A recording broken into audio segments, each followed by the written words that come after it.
the fear of telling the truth is something that is so scary to consider, that so many human beings are allowing terrible things to happen because there's this like quiet fear that you'll be penalized for speaking the truth. And that's what I gave up in 2025. 2026 cans. I'm not keeping anybody's secrets.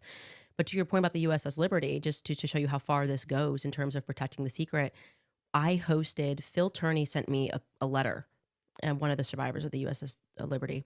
When I tell you it was the most meaningful sit down I've ever had in my life. And rarely will I say that, like, everyone looked like they were going to cry here when he went through and what he lived through.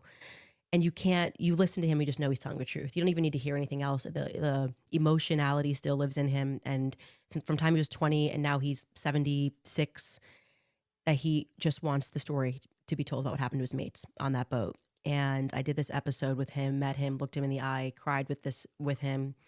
He gave me his Purple Heart. And then I got sued by the Daily Wire. This is after I left Daily Wire. Because during his sit down, he brought up two names. During our sit down, obviously, I have no idea what this man was going to say. It was not in his letter that he sent me. But he looked at the camera and he said, and I'd like to call out the people that are saying that this was a hoax. And he said, Charlie Kirk said something. And I was always very close to Charlie's dear friend of mine. And he was like, and Ben Shapiro said something. And they sued me.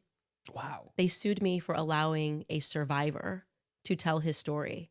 And they were making it a psychic argument that I put him up to it. Like, I could ever be so disgusting as to manipulate a man to say something so that I could, like, I mean, it was, and then I had to actually call Phil after this and say, I'm going to court. And I know this is, I would never want to ask you, but like, would you be willing to testify that I didn't put you up to say something?